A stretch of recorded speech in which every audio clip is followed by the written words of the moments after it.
Hello there and welcome. This is as always Mikhail or Michael. And before I start this video, I want to say thank you all who decided to support me financially, be it through Patreon, PayPal or Super Thanks. I really appreciate your generosity, so thank you friends and have a blessed day.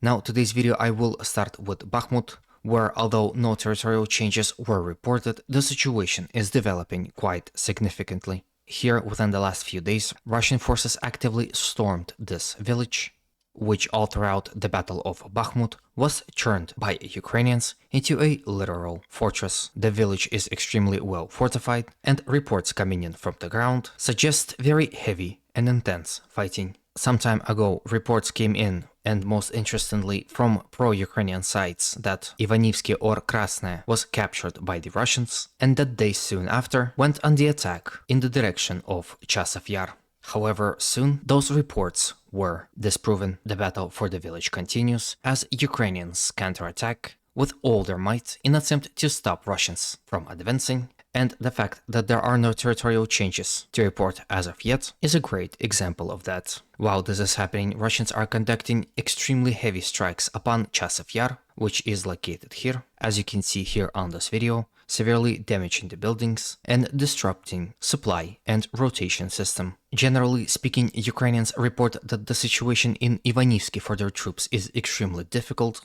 and that no matter how many reinforcements they throw in, little to no effect is visible. Russian forces continue to advance slowly but surely, and I'm sure within the next 24 hours we will hear of more territorial changes in favor of advancing Russians. From Bakhmut, let's visit Avdeevka and discuss situation here as well. Here too, Russian offensive continues, seemingly without stop, as Russian forces are actively storming several villages at the same time. In the north, they storm village of Berdichi. In the center, they are currently in the middle of storming and fully capturing village of Avdiivka. In the southern flank, they are currently storming Tonienke, and as a result of successful storming operations, were able to advance on several places. For example, let's discuss situation in Avdiivka, where in the last 24 hours, Russian forces were able to significantly advance from the village of Lastachkina, as well as from the factory coke plants, attacking Ukrainian formations positioned within the village from the east, capturing about this much territory from the Ukrainian side,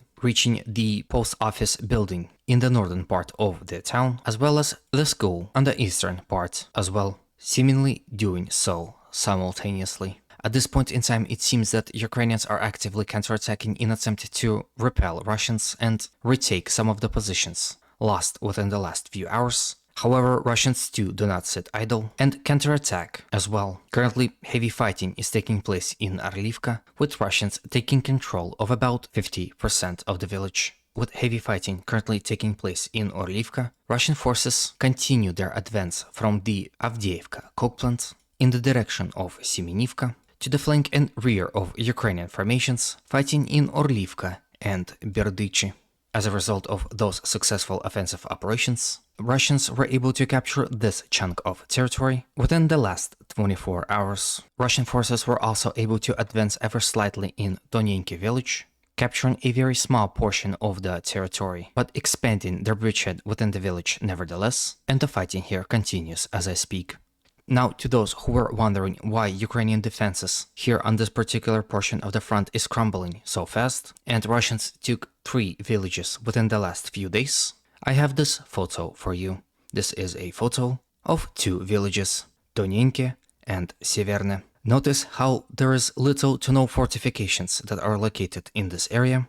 Before retreating from Avdiivka, Ukrainian sources claimed that they have significantly fortified this portion of the front and they are currently retreating to a better suitable positions, but this photo exposes their lies. Ukrainians had no time or even chance to build those fortifications, and because of that, the front collapsed. Russians had no trouble reaching the villages and capturing them relatively quickly. It seems that the situation around Tonienke, Avdiivka, Semenivka and Berdichi is somewhat the same. There, Ukrainians too had little to no time to build fortifications, and now they are paying heavy price for that. It seems, with the intensity and the manner that Russians are currently attacking, village of Berdichi, Tonienke and Avdiivka may be captured seemingly in a few days. Then from here let's move to Zaporizhzhia and discuss situation around Gulyai-Polye, where it seems Russians restarted their offensive operations in the direction of this big settlement. And as a result of successful offensive actions, Russian forces were able to advance within this dacha area and capture these territories in the process. As you can see, the better half of the dacha area is now in Russian hands, with the rest becoming a gray zone. In the case of Russians completely capturing this dacha area, they will gain ability to attack along this road, right in the direction of Gulyai-Polye, as well as to the flank and rear of Ukrainian formations that are currently fighting for Drozhnyanka village. With this news, Russians opened another vector of attack, now attacking here as well, in unison with Russian attacks in the direction of Velika Novosilka, Vuglidar, Novomikhailivka, and Orikhiv too. In fact, this is where Russians made another territorial gain, and it happened near Verbova. As a result of successful offensive operations, Russian forces took control over these positions, thus recaptured more territories lost to the Ukrainian counteroffensive. Generally speaking, Russian attacks here continue, with most of them currently situated around Robotyne, where situation is so fluid that the territory changes hands constantly. At some point, Russians were able to reach the center of this village, but were counterattacked and forced to retreat. Despite all that, Russians continued to attack, not only from Novoprokopivka, but also from the recently acquired positions to the west of Robotyne, and each time Ukrainians are having harder and harder time withstanding those attacks. The fighting here is especially brutal, and one of the best proofs of that is multiple videos of war crimes being committed by both Russians and Ukrainians. The manner in which Ukrainians here are fighting is exhausting for both Russians and Ukrainians, and little to no humanity is seen on this particular portion of the front. It seems that Ukrainians are doing everything in their power to stop Russians from advancing here in this area, and are hastily constructing fortifications around Orikhiv, and to buy more time, sacrifices were obviously made. On this note, I end today's video. As you can see, Ukrainian forces are currently facing multiple problems, which greatly hinder their ability to defend all across the front lines. One of the main ones, of course, is lack of Western support. And here equipment is not as important as ammo, especially shells, which Ukrainians are currently lacking the most. And it doesn't seem like they will be able to solve this problem fast enough. By the time the West will be able to supply Ukrainians with all the necessary equipment, it might just be too late.